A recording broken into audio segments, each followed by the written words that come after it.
I will keep this mercifully brief. The paper is called The Situation of Men in the Arts. I'll give you a clue. It's not very good.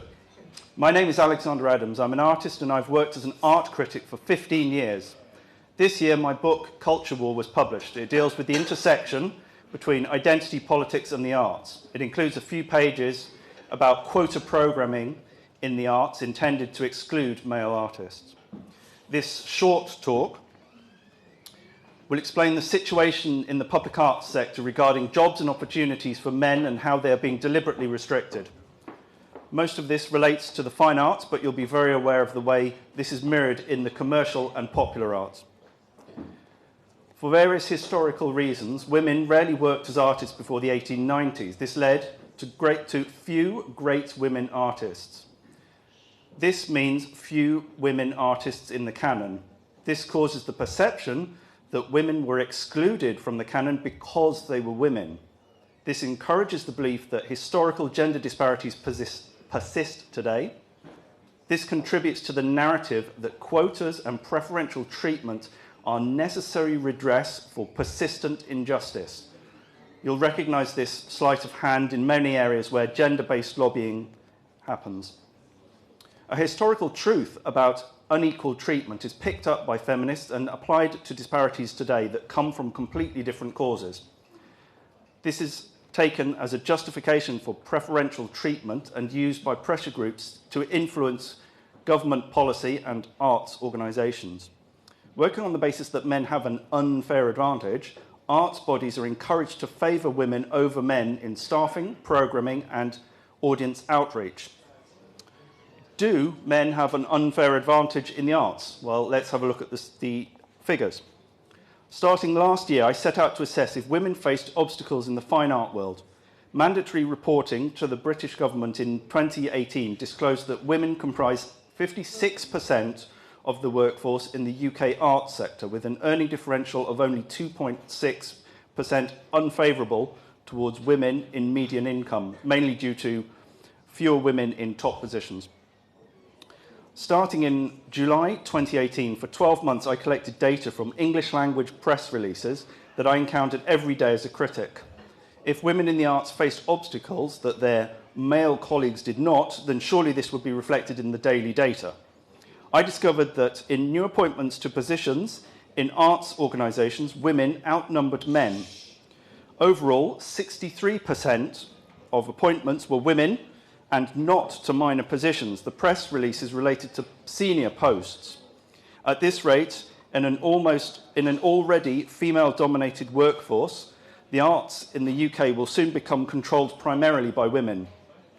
What about women artists? Estimates of the percentage of artists who are women range from 38 to 52%, but considering the limitations of maternity and childcare, the number of active professional women artists seems about 45%. I found that women had 45.5% of all opportunities in fine art events in the press releases that I saw. In other words, women artists have a chance to participate in the arts events which matches the proportion of the artist population that they form. What about prizes? In the survey data, women artists won 69% of major prizes. Forming 45% of a population but winning 69% of prizes is something of an overperformance, to put it mildly. There's more coming. This inbuilt bias against male artists in the public sector is even starker when it comes to events designated single gender by participation. I looked at events that have been programmed to promote art by artists who shared a single gender. That is, events that were deliberately organised on a selection criterion of participants having a common gender. I found 4 specifically male-only events. These were mainly awareness-raising events, some connected with men's health. For female-only events, I found 83. A brother and sister who, should they become artists who have the same ability and were educated together, face different futures. At the outset of their careers, the sister has more opportunities than the brother. If the sister has a baby, takes 3 years out of her career, and afterwards comes back to work part-time for 5 years, her career will be impeded compared to her brother's. But if the brother takes 3 years out of his career to care for a relative and afterwards come back to work part-time for 5 years, his career will be impeded in exactly the same manner as his sister's. It isn't to do with sex, it is to do with acting as primary caregiver, and it would be the same for a man as for a woman.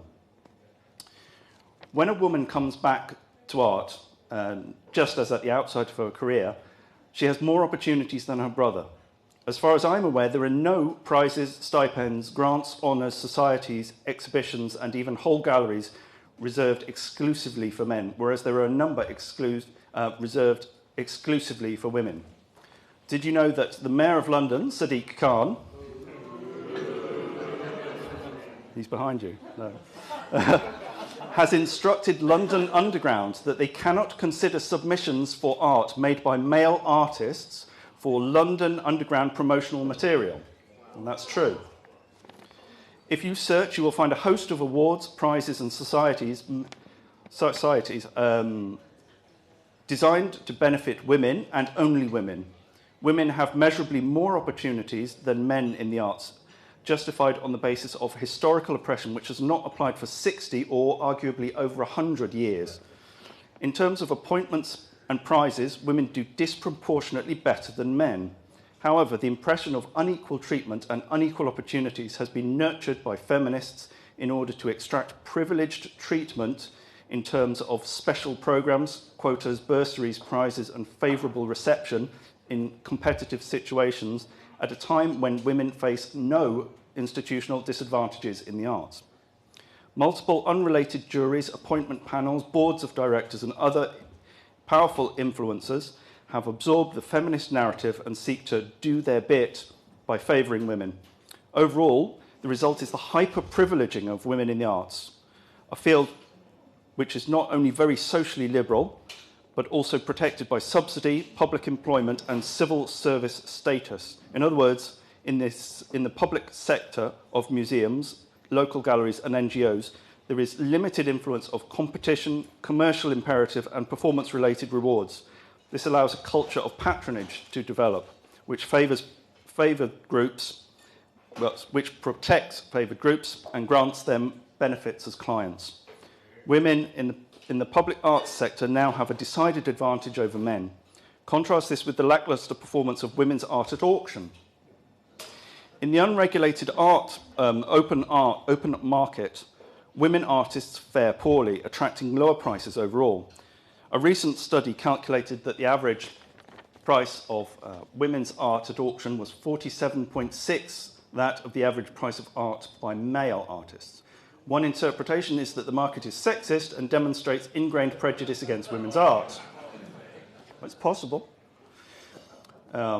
That is the view you will get in newspapers, art website, and pressure group reports. Here is an alternative. Could it be that feminist lobbying is protecting women artists in the public sector despite substandard performance, as demonstrated in the art market? You could say that auction figures measure not prejudice, but competence. Far from displaying bias against women artists, do the figures not portray a simple commercial rejection of art that is not sufficiently appealing? Men, women, and corporations who buy art at auction prefer art by men, judged by aesthetic and investment criteria. My findings were published in the September issue of The Jackdaw, an excellent source of independent news and reviews on fine art. If you go to the website, thejackdaw.co.uk, please have a look, see if you like what you see. If you do, please consider subscribing. There is more material in the printed version. If you do subscribe, you'll be supporting independent journalism. When this data was offered, my data, was offered in advance to a journalist to be used in newspaper articles, the approach was met with regretful response. Yes, the data looked sound and it matched the journalist's own observations, but the newspaper editors would not accept a piece that contradicted the common assumption that women face prejudice in all areas of British life. The truth was simply too awkward. It did not fit. The journalists and editors could see the implications of the survey and how it would clash with their readers' perception of the world. We live in a time when the mass media seeks to maintain a liberal cosmopolitan consensus in defiance of embarrassing truths. One of those embarrassing truths is that in mainstream British society, feminists form a factional lobbying group seeking to advance and protect women in a time of equal rights and treatment.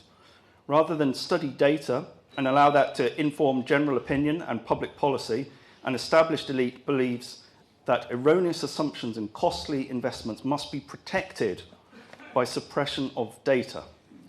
Statistics demonstrate that trust in the media is at an all-time low, with people seeking out alternative voices on internet blogs, podcasts, and videos.